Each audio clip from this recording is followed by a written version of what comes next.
Então, boa noite a todos. Boa noite, desculpa. Tá escuro aqui, mas um bom sábado para nós nessa gravação, né? Que nós estamos fazendo. Então, nós vamos dar início ao nosso estudo de hoje, né? Do Evangelho de Mateus por Emmanuel, pedindo ao nosso Diego para fazer nossa leitura preparatória. É jóia.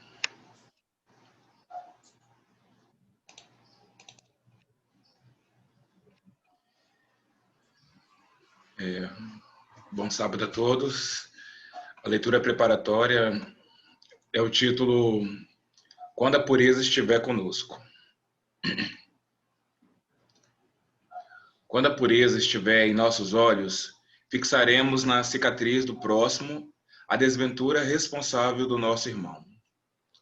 Quando a pureza morar em nossos ouvidos, receberemos a calúnia e a maldade nelas, sentindo o incêndio e o infortúnio que ainda lavram no espírito daqueles que nos observam, sem o exato conhecimento de nossas intenções.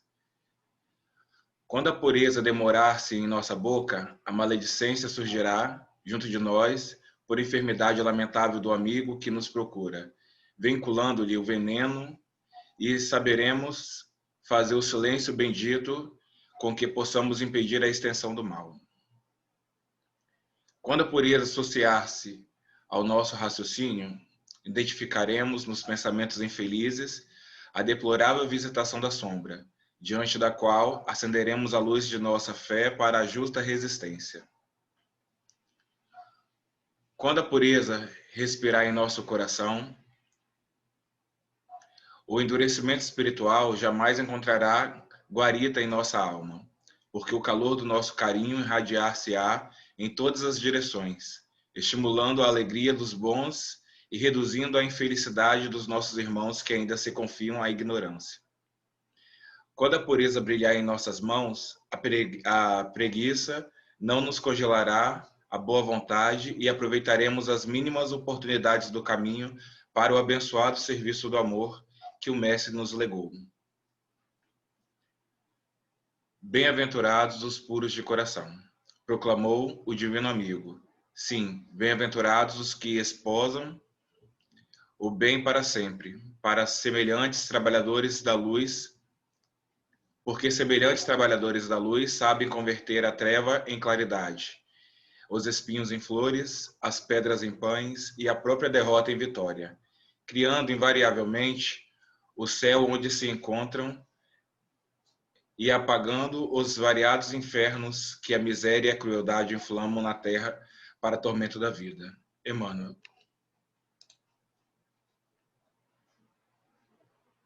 Com você, Beato.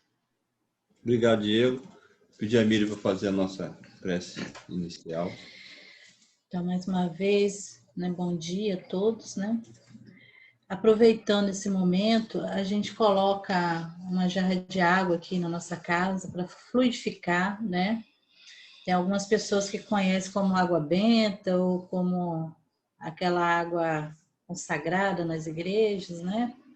Então, a gente coloca um copo, uma jarra para aproveitar essas energias e o remédio será colocado na água para a nossa saúde, nosso bem-estar, né? Então, se você ainda não tem o hábito de fazer, né, com um copo d'água, é bom que passe a fazer assim, né, se assim você desejar, para se beneficiar também dessa terapêutica.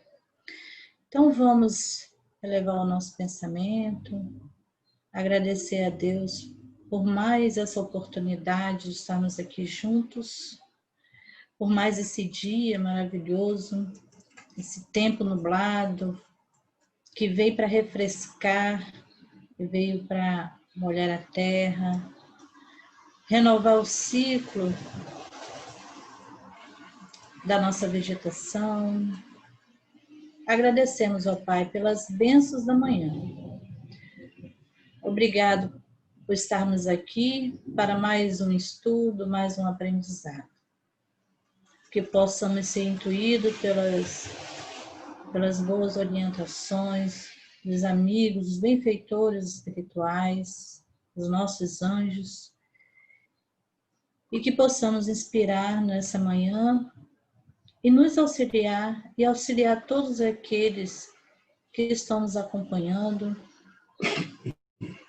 nessa jornada de estudo. Fortalece em nós a coragem, a fé, ó Pai, o ânimo e a perseverança. Fica conosco, Jesus, hoje e sempre em nossos corações. Que assim seja. Assim seja. Obrigado, Miriam. Nós vamos agora para o nosso estudo, né? Vamos dizer assim. Nós vamos falar hoje, que o título mesmo mostra, os puros de coração, né? E é Mateus 5:8. O que Mateus 5:8 fala para a gente, né? Mateus 5:8 ele vem falar para a gente o seguinte: bem-aventurados ou felizes, né? Como a gente costuma dizer, os limpos de coração. E aí tem uma vírgulazinha que as pessoas às vezes esquecem, porque eles verão a Deus, né? Olha que interessante, porque às vezes as pessoas querem ter Deus no coração, né? Mas para ter Deus nós temos que limpar, né? Temos que limpar nossos corações. Então, nós vamos falar aqui, conversar, bater um papo sobre a verdadeira pureza. O que é essa verdadeira pureza, né? Que nós tantos buscamos, né? Algumas pessoas colocam que são as mãos não lavadas, né? Ou melhor, as mãos lavadas. O que vai definir a nossa pureza, na realidade, são nossas atitudes. As nossas atitudes que nós vamos ter com o próximo. E essas atitudes são internas ou atitudes externas. Por que eu estou falando atitudes internas? Porque tem coisas que nós não demonstramos, mas nós pensamos, nós sentimos. E tem outras atitudes que a gente faz que é visível a todos. Aí nós demonstramos, às vezes, se estão puros ou não. Que nossas atitudes vão demonstrar o que nós temos, né? Quem é que nunca ouviu dizer assim? A boca relâmpagozinho, trovoada. Quem é que nunca ouviu a pessoa falar assim, sai da boca e o coração sente? Muitas vezes a pessoa fala, o coração está sentindo. Então é isso que nós vamos conversar aqui hoje, né? Nós vamos ver como exemplo de simplicidade, porque Jesus, para quem escutou as parábolas deles, quem lê as parábolas, quem lê o Evangelho, sabe que ele pegava para exemplificar, para nos ensinar naquela época, as coisas próximas que ficavam mais fáceis para a gente. Então, ele buscava na natureza, ele buscava os exemplos que estavam mais próximos da gente, né, para nos explicar as máximas cristãs. Em questão de simplicidade, né, e que está mais próximo da gente até hoje, ele foi buscar essa pureza, essa simplicidade nas crianças, né, que é um exemplo que nós temos próximo de simplicidade.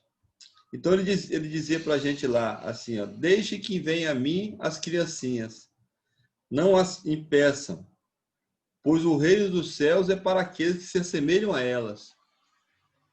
Ele está falando do reino dos céus, nós estamos buscando sempre o reino dos céus. Em verdade, ele dizia, em verdade vos digo, todo aquele que não tiver a humildade e a pureza de uma criança não entrará no reino dos céus. Olha o comparativo com a criança. Porque a criança, né, se nós olharmos, a criança quando ela comete a gente briga com a criança, daqui a 5 minutos ela já esqueceu. Ela vai estar lá te abraçando, te beijando, né? Esqueceu todinho, né? Faz isso com nós adultos. Quanto tempo, quantas encarnações, às vezes, isso demora numa contenda que você teve ali de momentânea, né? Alguns dizem falam que arrepia o cabelo, né? Só em lembrar. Então, a criança não. Então, olha o exemplo que ele dá das crianças. Que a criança, embora ela seja um espírito evoluído, vamos dizer assim, evoluído, já vindo de outras encarnações, quando ele torna criança, ele está se purificando de novo, ele está ainda na fase de que ele está muito próximo vou dizer, da angelitude, porque as imperfeições que ele traz das encarnações anteriores estão com ele. Mas ele está num processo de aprendizagem, né? Então, é assim, ele não tem ainda a maldade, ele não tomou conhecimento da sua maldade, da maldade que ele carrega, das tendências que ele tinha do mal, não carrega com ele. Então, o Jesus, ele usava o exemplo das crianças por esse sentido, que ela está aberta ao aprendizado, né? E ela é como um símbolo de inocência, a criança. A criança é inocente, né? Infelizmente, a gente coloca aí, quando a gente fala de pedofilia, né, principalmente, a gente tem que comentar essas coisas, né? O adulto, quando ele vai pela criança, é porque ele busca nela a inocência para satisfazer a lascívia dele, do adulto. Porque a criança, ela está ali totalmente inocente com as coisas, não está sabendo o que está acontecendo, mas o adulto está. Então, olha a criança como ela é inocente, né? A simplicidade dela. Só que ela está diante de uma fraqueza corporal momentânea, a criança. Mas ela está no aprendizado de tal forma, né? Que isso, com o tempo, ela vai perdendo a inocência, claro, infelizmente. Porque muitos de nós, às vezes, falam assim, ô, saudade quando eu era criança, não tinha conta para pagar, não tinha preocupação, né, com nada, era só brincar, se divertir. Olha que pureza.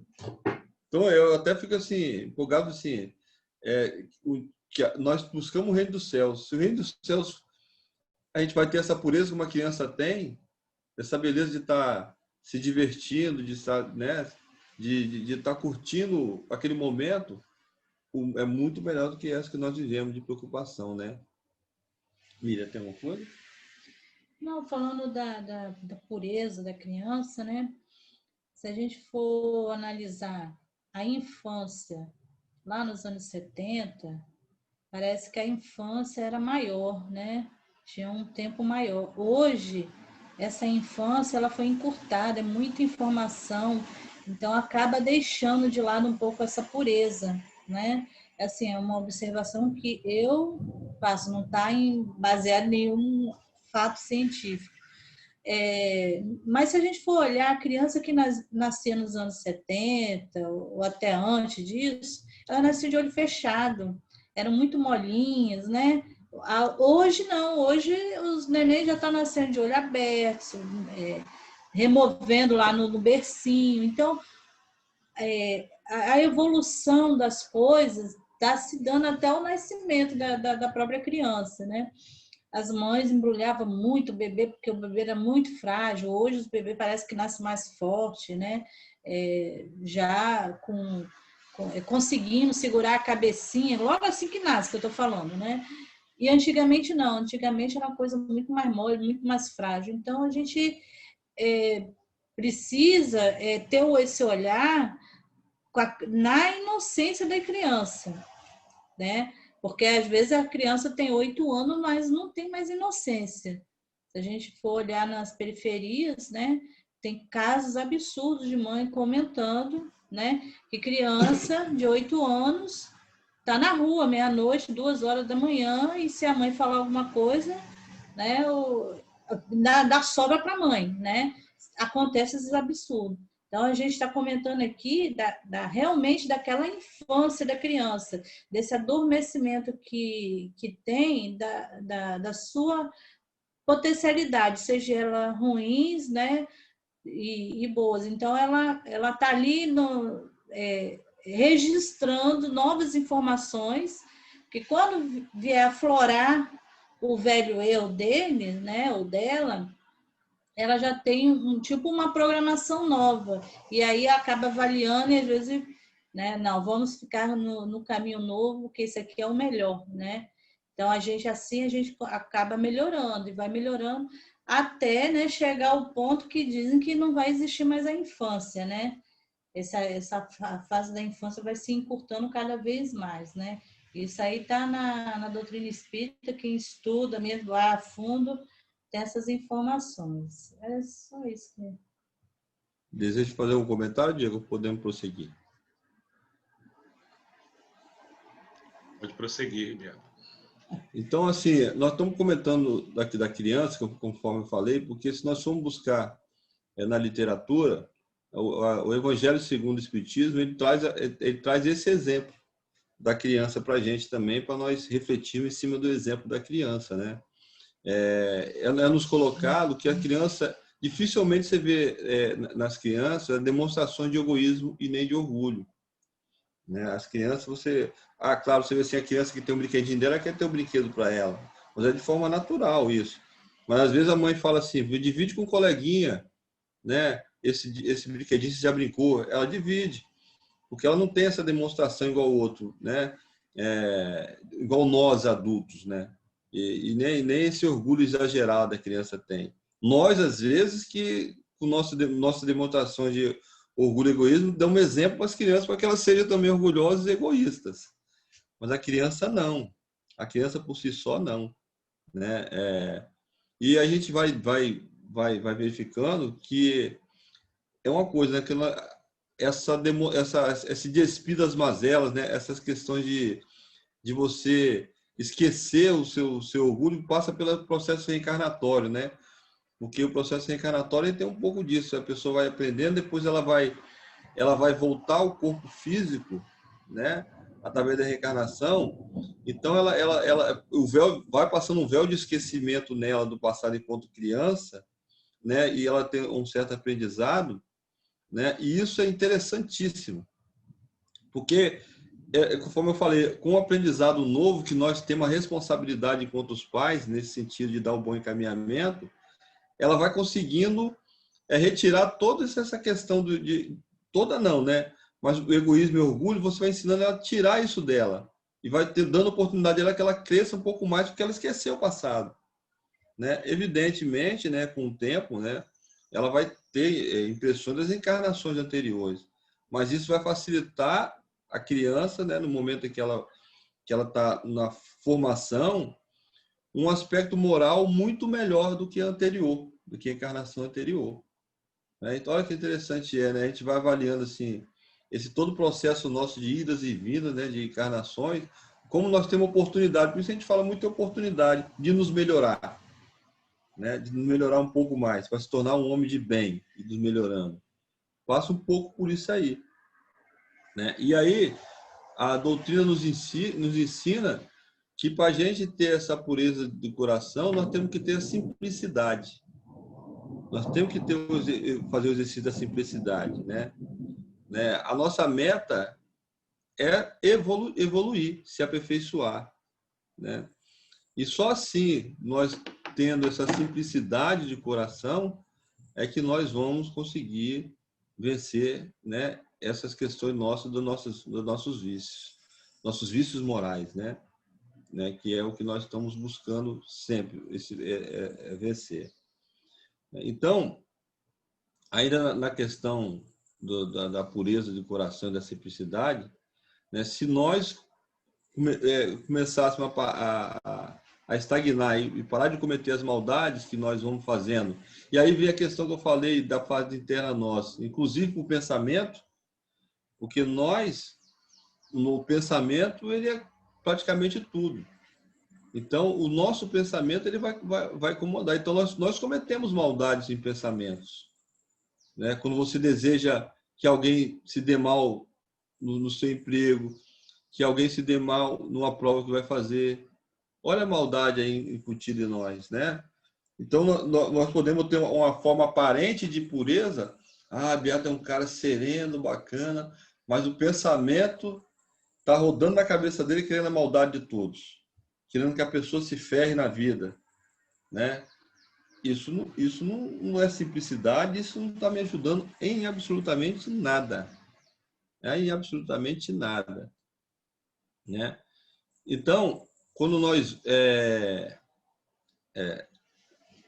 queremos essa pureza, né, nós temos que buscar justamente no que o Evangelho nos traz, né? Então, lá em Mateus 18, né, fala para a gente assim, ó, em verdade vos digo, se não converterdes, aí vem a conversão, e não tornaste como crianças, não entrarei no reino do céu.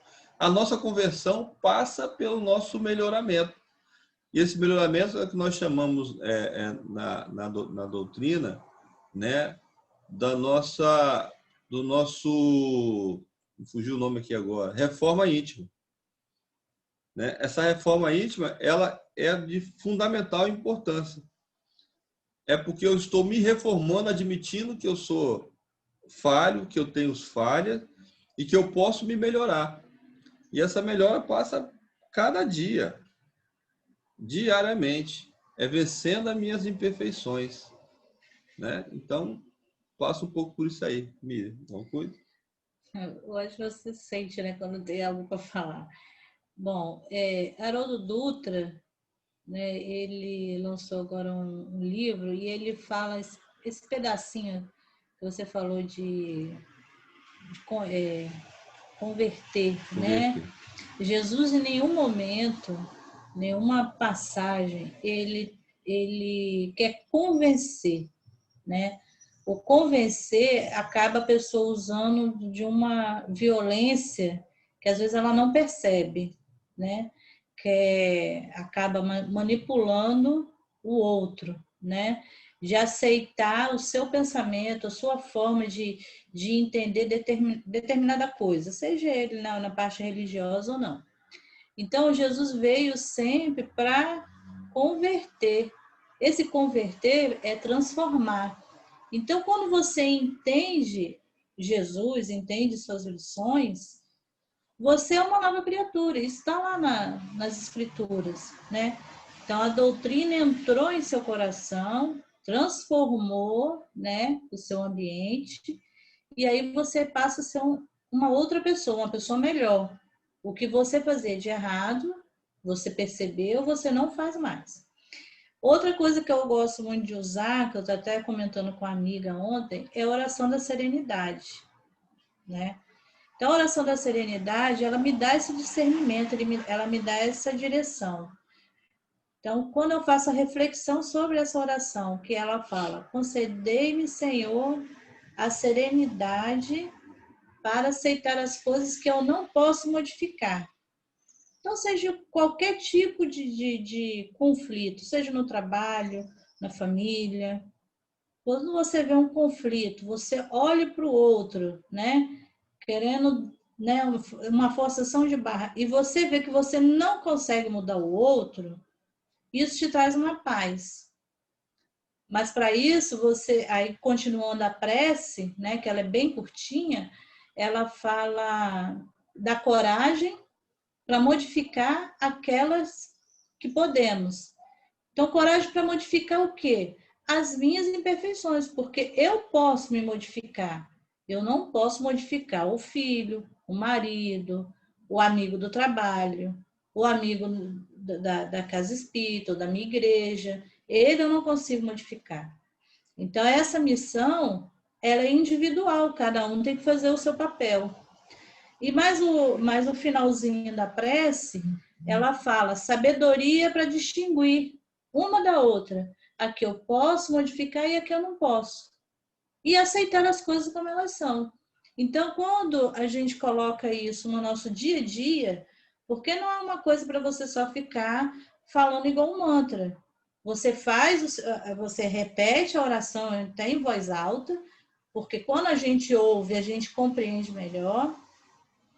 Isso é científico. Cada coisa que você for fazer, o que você vê, você aprende, tem um percentual de aprendizagem. Quando você ouve, mais 1%. Quando você fala, outro por cento. Quando você está envolvido nessa ação, completa o 100% do aprendizado. Então, a gente precisa de estar desenvolvendo essas potencialidades em nós. Então, ter a serenidade para aceitar, né, o outro, a opinião do outro, o tempo do outro, você vai ter mais paz, você vai ter mais esse controle. A Bíblia fala também da fonte, né? A fonte que jorra água limpa não pode jorrar água suja, né? Então, infelizmente, a gente ainda consegue perceber em nosso meio religioso pessoas que levantam a bandeira da paz, mas fazem tremendas guerras por onde passa, né? A gente levanta a bandeira de ser semeadores do bem, mas infelizmente a gente vê semeando a discórdia, né? E por aí vai. Então, ainda elege isso tudo, eles amarram essa ação dizendo que é saudável. Como nós que estamos estudando, nós percebemos que não é, nós enxergamos que não é, mas a gente respeita o tempo do outro, o outro vai chegar também. Mas quando a gente tem essa paz, é como se tivesse uma barreira em nossa volta, que o azedume do outro não nos atinge mais. Gente, é uma paz tão maravilhosa quando a gente tem esse controle. Quando o outro, você vê que o outro está fazendo de tudo para te desarmonizar, e você está lá, firme na sua posição, não por orgulho, por vaidade, nem por uma imposição, mas você está pleno. Quando o pessoal fala, gente, fica pleno, que não tem coisa melhor. Você respira fundo, você olha o outro, você está aceitando o outro como ele é, aquilo não vai te atingir, não vai te desestabilizar, não vai te estressar. Você vai ter mais saúde, seu dia vai ser melhor. E outros conflitos vão surgindo no caminho e você vai tirar de letra. Então, quando a gente olha para Francisco de Assis, né, vê aquela paz toda que ele tinha, a gente acha que ele não tinha problemas, falar assim, né? Pelo contrário, tinha muitos problemas, ele tinha muitas dores. Quem já leu a história de Francisco de Assis sabe que não faltou dor no caminho dele, mas ele superou com serenidade. E aí a gente vai evoluindo. Então, sejamos essa fonte de água limpa que a Bíblia fala, né? Quando a gente conseguir isso, a gente jamais vai jorrar água suja. Jorrar água suja os nossos pensamentos, a gente vai estar vigiando. Que tipo de pensamento eu tenho? Que tipo de sentimento eu tenho diante a determinadas posições ou determinadas situações, né? E aí a gente vai estar nesse mundo de regeneração, né? Que a gente falou lá com Castellani sobre transição planetária, né? Então, quando a gente chegar nesse ponto, não vai ter conflito, não vai ter guerra, as pessoas vão se amar, vai respeitar o outro, né? O meu vizinho não vai me incomodar, porque ele já aprendeu, ele vai respeitar o meu espaço e por aí vai. Vai se purificando, né? Vai se purificando. E na realidade, assim, é interessante, porque foi bom a gente estar usando o exemplo da criança, que a criança ela não enxerga a maldade, né? Assim, a gente citando exemplo, criança às vezes quando está na brincadeira, ela puxa a cadeira para o adulto sentar, ela está puxando para rir dele, né? Para rir dele, que ele cai no chão e fica rindo da brincadeira, não sabe que ele vai se machucar. Agora o adulto às vezes ele põe um pezinho naquele que está passando, você não gosta desse camarada, vai passar aqui agora, eu vou botar o pé na frente, ele vai cair. Isso é maldade. Porque você sabe que ela vai cair e vai se machucar, né? Ou aquele que te fez mal, você vai lá e esvazia o pneu da bicicleta dele. Isso é maldade. A criança não vê essa maldade. A criança só vê essa maldade se ela for incentivada. Por isso a responsabilidade de nós, como educadores de criança, de pais, a mostrar isso para a criança. Que essa é a maldade, para você já incentivá-la a não fazer a maldade. Assim, não, isso aqui que você fizer é maldade. Quando você está brincando, tá bom. Agora, se você tirar a cadeira com a intenção de machucar, é maldade. Então, quer dizer, a criança, ela é o nosso exemplo mais próximo, é entender a pureza do coração, que ela está pura ainda, está em evolução, né? A gente sabe que está a questão do tempo, né? Aí a gente pega o que o Allan Kardec falou para a gente da pureza do coração. Ele diz para a gente que a pureza do coração é inseparável da simplicidade e da humildade, né? Ela exclui todo pensamento de egoísmo e de orgulho. Por isso é que Jesus toma a criança como símbolo de pureza, como a tomou por símbolo de humildade. Então nós usamos o exemplo da criança para falar da pureza do coração, porque ela é esse símbolo para a gente. Criança é símbolo de pureza, de humildade, né? Só falar da humildade, olha a importância da humildade, né? Quem vai dizer que que eu sou puro de coração, que eu sou uma pessoa simples, é o outro, né? O outro que vai falar o que eu sou, porque é ele que enxerga. Muitas das vezes a gente não enxergamos, né? Na grande maioria. Então, se eu não tenho a humildade, como é que eu vou perceber o que eu sou? Então, se eu falo para o Diego, Diego, você é uma pessoa extremamente arrogante. Se ele não tem humildade, ele não vai aceitar. Ele vai achar que, né? Vamos supor, porque lógico que eu vou falar de uma forma, né? Não vou chegar assim na dura, falar com carinho. Porque a gente quer é o melhoramento do outro. Porque a gente quer estar num lugar melhor, mas com os amigos, né? Porque ir para um lugar melhor sozinho também não tem graça, né? Então, a humildade é a chave, na minha opinião. Porque é o outro que vai falar se eu sou humilde, se eu sou arrogante. Então, eu vou escutando o que o outro está falando de mim. Não interessa quem seja, se é amigo, se é inimigo. Então, qualquer coisa que fala que eu sou, eu faço uma reflexão de mim mesmo. Eu não reclamo com ninguém, né? Apesar que aqui em casa eu tenho o hábito de apontar os erros do marido, ele sabe que eu sou assim. Para ele se melhorar, muitas das vezes ele não gosta. Mas ele sabe que quando eu aponto, né, o erro, ele melhora muito. Ele vai lá, ele faz uma reflexão e falou: não, Miriam falou que minha palestra não foi muito boa, então eu vou rever os pontos fracos que eu tenho para poder melhorar na próxima. Porque os nossos ensinamentos, assim, né, o ensinamento do Cristo, nós somos a vitrine dele. A gente está aqui falando, mas as nossas atitudes falam muito mais, né? E são lições. Eu lembrei agora que Beato pegava ônibus todo dia lá em Jacaraípe e ia trabalhar. E isso foi muitos anos. Um dia, um rapaz chegou para ele e falou: eu vou ser policial por causa de você. Tião nunca falou com o rapaz, que era criança, né? Nunca falou com ele, não percebeu ele no ônibus, mas só o comportamento dele dentro do ônibus, de às vezes estar sentado, dar lugar para alguém, né? De dar um bom dia para o motorista, o trocador, e ele ir no fardado. O que ele falou? Aquilo é uma coisa boa, uma profissão boa, vou seguir os passos dele. E chegou e comentou isso com o Beato. Olha como nós influenciamos o outro, entendeu? E isso só com visual, né? Beato não conversou, não evangelizou ninguém, né? Mas ele fez isso com atitudes. Então, a gente precisa estar fazendo essa observação nas nossas atitudes, que ensinam muito mais. Como ensina coisa boa, como também ensina as coisas negativas, né? Só isso. Pegando um gancho que o Viri falou das atitudes, né? Isso é interessante. Nossas atitudes demonstram o nosso comportamento, né?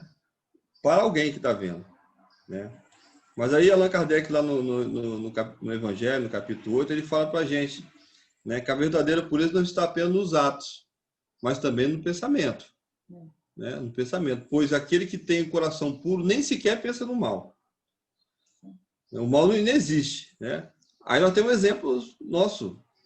Alguém via maldade em Chico Xavier? Era muito difícil.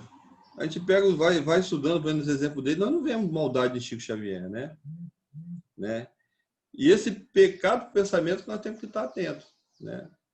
Porque a gente tem que analisar o seguinte: pensar no mal e se satisfaz, né? Se a pessoa se satisfazer, a pessoa está na hora da pessoa repensar, né? Está na hora da pessoa repensar, porque quando o mal passa a satisfazer as pessoas que ela faz com os outros, ela está doente. Ela precisa ser tratada. Ela precisa ser melhor orientada. E realmente não é fácil identificar. Você pode identificar, às vezes, na família. Porque é o que a Miriam falou. Quem está vivenciando aquilo, quem está sendo... está com ele, esse mal, ele não está vendo, às vezes. E precisa da outra pessoa para auxiliar e para ajudar. E nós, como irmãos, nós temos que estar atentos a isso. Eu vou ler uma frasezinha de Emmanuel, né, que eu acho muito interessante para a gente finalizar, que ele fala o seguinte: se purificares o coração, notarás a presença de Deus em toda parte. Compreendendo que o Criador não desiste de criatura humana, e notarás que a maldade é apenas lama que envolve a alma, o brilhante divino que virá, finalmente, fatalmente, à luz. Olha que interessante. Nós temos como purificar a alma, nos purificarmos, né? Basta para isso que a gente observe o nosso dia a dia, né? O nosso caminhar, né? Esse é um estudo bacana da pureza do coração, porque a gente vivencia todo dia, a gente vê isso aí, né? Basta ligar a televisão, nós vemos. Hoje ainda comentava com a Miriam, né, da situação dos rapazes que mataram lá, que foram assassinados na ilha lá entre Cariacica e Vitória, e como a maldade está presente, né? Porque embora tenha uma guerra entre tráfico, que não vem ao caso a gente comentar aqui,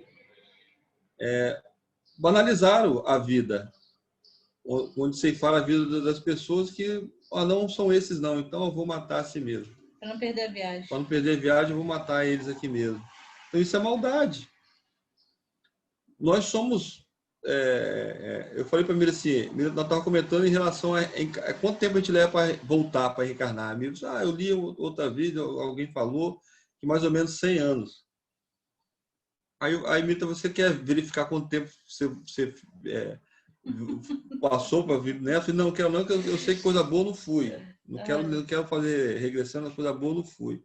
Mas eu acho que a minha última encarnação talvez não foi tão rudimentar, daquela questão de você cortar a cabeça da pessoa porque, né, fez um mal a você, né, aquele olho por olho, dente por dente, que me até fala que é uma evolução, porque eu ainda nutro em mim essas questões humanitárias, essas questões de que é valorização da vida, de respeito. Então, acho que nós ainda temos reencarnantes que, por qualquer motivo, a vida é mesmo que nada. Ceifam sem dó, né? Comete atrocidades sem dó. Mas é parte que eu falei no início da nossa conversa hoje, né? Tudo está ligado à nossa parte de formação. O espírito, ele traz consigo, mesmo enquanto criança, as impressões de encarnações anteriores, traz. Mas eu continuo batendo na tecla. Nós temos responsabilidade enquanto formação dessas crianças, de levar para o bom caminho, de ensinar as questões morais que o Cristo nos ensinou. E é interessante quando ele fala, vem as minhas criancinhas, porque é para nós valorizar a evangelização infantil, as escolas dominicais, né? Os catecismos das igrejas católicas e todas as denominações religiosas que traz o Cristo, o ensinamento de Cristo para dentro da casa, para dentro das instituições religiosas. E ali começar a ensinar os aspectos morais do Cristo, né? Porque aí nós vamos aproveitar essa pureza que a criança tem e vamos tentar trilhar o melhor caminho. E aí, com certeza, estaremos formando homens melhores, né? O homem de bem, conforme nós falamos na nossa doutrina espírita, e nele vai estar alguns atributos de simplicidade, de humildade, de amor ao próximo. E por aí vai, né? É nesse sentido. Eu ia falar rapidamente sobre esse item, né, da evangelização, porque é uma interrogação que eu carregava muitos anos na minha vida, porque em muitos casos a evangelização não resolve. E a gente ficava com aquilo, onde nós erramos, né? Por que aquela criança que foi evangelizada hoje está num caminho tortuoso, né? E hoje, eu ouvindo um palestrante espírita, e ele contou rapidamente que existe uma pesquisa científica que fez um levantamento que crianças de até 6 anos que foi evangelizada, não importa a religião, mas que foi evangelizada, que conheceu Deus, conheceu a história do Cristo, elas estão mais fortalecidas quando estiver com 20 e poucos anos e elas não se envolvem assim nos mundos das drogas, na violência, Não quer dizer que aquela criança não vai ter problema, né? Que vai ser um adulto ainda. Assim, a minha avaliação, né? Foi uma avaliação que eu fiz, minha opinião. Então, na minha opinião, aquela criança, assim, não deu certo. Foi um adulto que não deu certo. E eu achando que era um erro da minha parte, assim, na evangelização. Mas não. Aí a mãe comentou com esse palestrante: olha, meu filho, ele era muito problemático. Eu levava ele obrigado para a evangelização. E era uma dúvida que ela tinha. Então, após essa conversa com o palestrante, que foi um seminário de 8 horas, ela ligou para a filha, que mora fora do Brasil.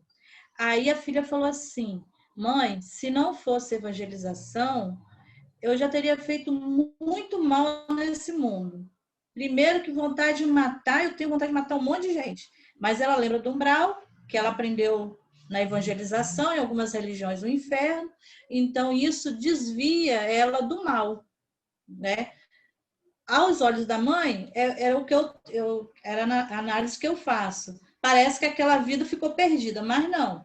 Ela melhorou um pouco. Não ao ponto que nós colocamos, né? A gente tem essa mania de colocar um pódio e o filho tem que chegar lá, né?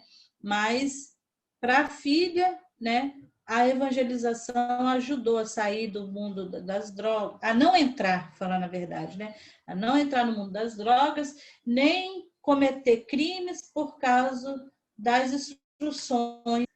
E esse estudo científico foi na base de até 6 anos.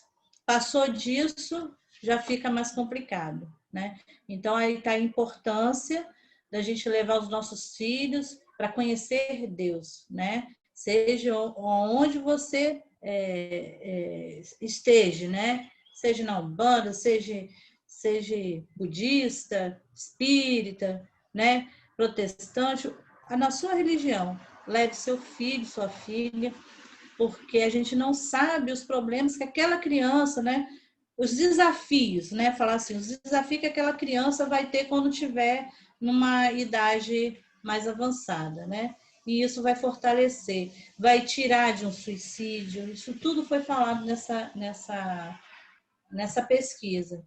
Então, a evangelização, ela é excelente, sim, mesmo a gente achando que o resultado não foi bom, mas o resultado sempre é bom, porque cada um tem a sua individualidade, né? E a gente não sabe o caminho que o outro vai chegar, né? Isso aí é individual também. Gente, eu acho que por hoje, né? Hoje tá bom, a gente vai encerrando. Lembrando que vamos alimentar, né, nossos corações para ficar puro de boas coisas, né? Então a gente tem que nos alimentarmos de coisas benéficas para nós. Então, quando a gente falou da criança, e Miriam bem falou sobre essa questão da evangelização, evidentemente nós vamos levar nossas crianças aos locais onde o amor é ensinado, onde o respeito é ensinado, né? Nós temos que levar, alimentar, e nós nos alimentarmos, nós adultos. Eu estou falando das crianças, mas vale muito mais para nós a questão da pureza do que a criança. Porque a criança nós temos condições de ensinar. E nós, que já estamos burro velho já, né? Cheio conforme dizem, cheio de sujeira, carregado do tempo de tantos ódios que nós carregamos, nós temos que alimentar ainda mais, né? O que nós estamos fazendo aqui é um alimento espiritual. Nós estamos nos purificando nosso coração, vale nós agora vamos praticar. Mas estamos estudando, né? Nós estamos aqui no nosso estudo para isso, né? Bom, então acho que o estudo foi bom. A gente vai estar encerrando, né, com a prece que eu vou fazer, né? E que Deus nos abençoe, né? Até a próxima. Até a próxima. Vamos elevar nossos pensamentos, então, nesse instante, rogando ao nosso Mestre amado, nosso Pai Celestial, nossos amigos e benfeitores espirituais, nossos anjos guardiões, que possam estar conosco, trilhando nossos caminhos na seara do bem. E que possamos, ó Pai, levar a cada um dos nossos irmãos o que temos de melhor, que é o amor ensinado pelo nosso Mestre amado. Permita que esta atividade permaneça ajudando aqueles que necessitam e a nós mesmos. E que possamos, ó Pai, daqui para frente, sermos exemplos para aqueles que precisam de exemplos para ficarem em mundos muito melhores nesse momento que estão partindo e já na regeneração. Muito obrigado, mestre, pela oportunidade. Hoje, agora e sempre. Que assim seja. Obrigada a todos. Valeu o nosso estudo de hoje.